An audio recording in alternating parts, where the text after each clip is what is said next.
Flex, an ivory-colored lipophilic compound. Wax? Sam asked. Not just any wax, Boniface said, her voice trembling slightly. From its hue and pigmentation, it is the sort utilized in a traditional Catholic pillar candle, the heavy, expensive kind. I believe we have a killer candlestick. Sam. A sanctified weapon. An opportunistic murder. Felix note, looking around the darkened chapel. Someone grabbed what was at hand. They didn't come here to kill, but they found they had to. But why? Sam asked. What could an old nun have that was worth killing for? She knew something, Boniface said, reaching into Helena's stiffening hand. She pulled out a crumpled scrap of paper that the old nun had gripped in her final moments. She gave this to a passing postman just before she entered the chapel. It says, "In Socello." Latin, Sam said. In the chapel, in plain sight, Boniface translated, her mind already racing through the architecture of the building. Chapter 3. The Ghost of the Earl. The investigation turned the convent into a crime scene, a cruel irony, for a place that was supposed to be a sanctuary. Sam Gillespie sat in the small office he had set up in the vestry, looking through the list of people who had been in the building during the blackout period. Lord Matthew, Ronnie Panisa, Lynn Goodwin, and our own sisters, Sam Lissett, and Ruth Penny. She was everywhere yesterday. She has a way of being in rooms she shouldn't be in. Ruth wouldn't kill a nun for a story, Sam Boniface said, entering with a tray of tea and biscuits. Wouldn't she? She's ambitious. Boniface. And this development of the century story is her ticket back to the big leagues. She's tired of being the local girl done good. She wants to be the woman who broke the biggest land scandal in the country. Boniface set the tea down, her gaze searching Sam's face. Is it her ambition you're worried about, Inspector, or the fact that she's back? Sam looked away, focusing on his notes. We need to look at the why before the who. Helena was an archaeologist. She was looking for something, and she found it behind that plaque. They returned to the chapel. The bronze plaque for the late Earl was Luceversus Ladley. Boniface used a small screwdriver to pry it away. Behind it was a cavity in the stone, and inside that, a glass jar with a broken wax seal. Empty, Sam noted, his frustration mounting. But not long ago, Boniface added, touching the rim. The dust hasn't settled in the indentation. Something was taken from this jar tonight. Something Helena found. The investigation led them to Lord Matthews. They found him in the Manor Library, a room that felt like it was slowly being reclaimed by the earth. Stacks of unpaid bills and legal notices covered the grand desk. My father was a man of faith, Matthew said, his voice cracking as he held a glass of whiskey. But he was also a man of secrets. He told me he'd made provisions for the sisters, but I found nothing, only debt. I'm drowning, Inspector. If this sale doesn't go through, the Sedgwick name ends in a bankruptcy court. I'll be the Earl who sold the family's silverware just to keep the roof from falling in. Did Sister Helena know about these provisions? She claimed she did, Matthew admitted, his eyes She confronted me yesterday. She said my father's heart was in this stone, and that I was betraying his soul. We argued. I was angry. I was desperate, but I didn't kill her. I couldn't. Meanwhile, Ruth Penny was conducting her own investigation. She had dug into the local archives and found a connection that chilled her. She found Sam in the courtyard, the moon lighting the tension in her face. Sam, look at this, Ruth said, holding up an old-school photograph. Sister Helena didn't just live here. She used to teach at St. Peter's. And look who her star pupil was. Sam looked at the photo. A young, scowling girl stood next to a younger, sterner sister Helena. It was Lynn Goodwin. Lynn said, Helena made her life a living hell, Ruth whispered. She hated her. She told me once she'd hated nuns ever since. She said Helena was judgmental and cruel. What if Helena found out something about Lynn's past, something that could ruin her career? The pieces were moving, but they didn't yet form a picture. There was the waxy indentation found on the candlestick pattern that looked like a signet ring or a crest. There was the missing document from the glass jar, and there was the impending contract exchange, a countdown to the destruction of St. Chapter 4. The Final Pageant. The day of the quincentennial arrived with a mock celebratory sun. The town gathered in the convent gardens, the air filled with the scent of mown grass and expectation.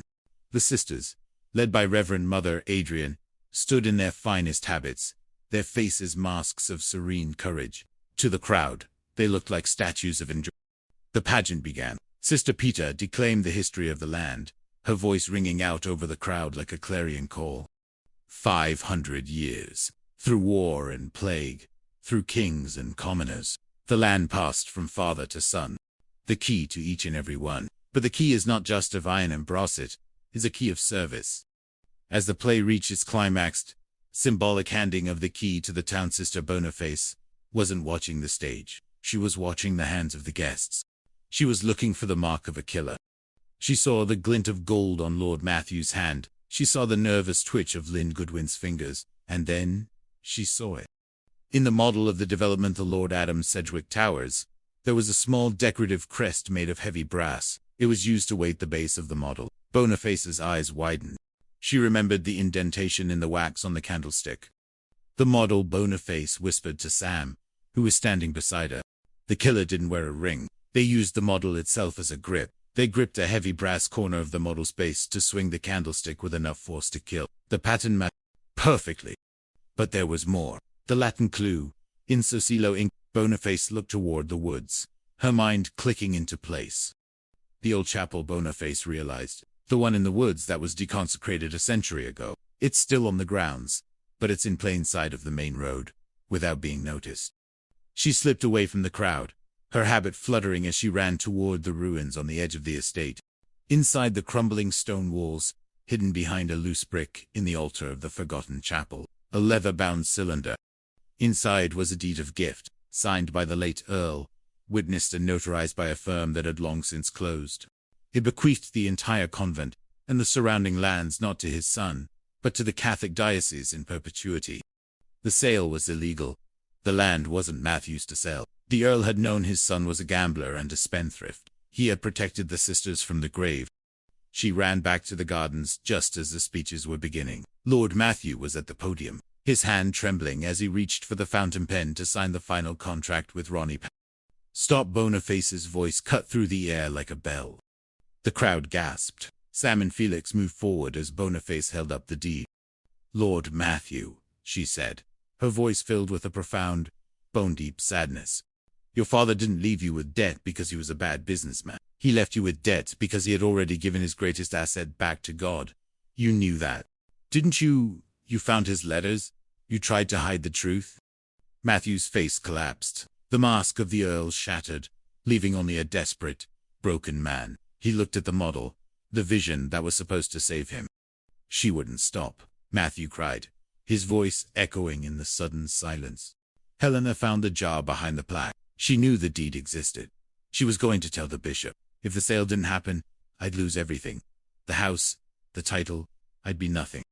You lost your soul instead, Matthew, Reverend Mother Adrian said, stepping forward with a grace that silenced the crowd. The arrest was quiet. The pageant ended not with a handover of a key to a developer, but with a prayer of thanksgiving that shook the very foundations of the hills. Chapter 5. The Fragrance of Lavender and Forgiveness. In the weeks following the arrest of Lord Matthew, Great Slaughter felt as though it was slowly exhaling a breath it had held for half a century. The scaffolding that had begun to rise around the convent was dismantled, leaving the stone walls to bask in the soft autumn sun. Sister Boniface spent her afternoons in the garden, planting lavender near the spot where Sister Helena had been found. It was a gesture of purification, a way to replace the scent of wax and violence with something that spoke of peace and memory. One evening, Sam Gillespie found her there, leaning on her spade. He looked different, less like a man burdened by the law, and more like someone who had found his own footing again. The trial dates are set, Sam said. Matthew is, well, he's cooperative. I think the guilt was heavier than the debt in the end. He's almost relieved to be caught. Debt can be paid in coin, Inspector, Boniface replied. But a life stolen is a debt that only the Lord can settle. How is Lynn? Sam managed a small, sad smile. She's resigned. The scandal was too much for her political career, but she's found work at the refugee center in Gloucester. She told me the other day that for the first time in years, she doesn't feel like she's hiding from the ghosts of her past. They stood in silence for a moment, watching the shadows lengthen across the cloisters. And Ruth? Boniface asked, her eyes twinkling. She's staying, Sam admitted, a flush creeping up his neck that made him look like a schoolboy again.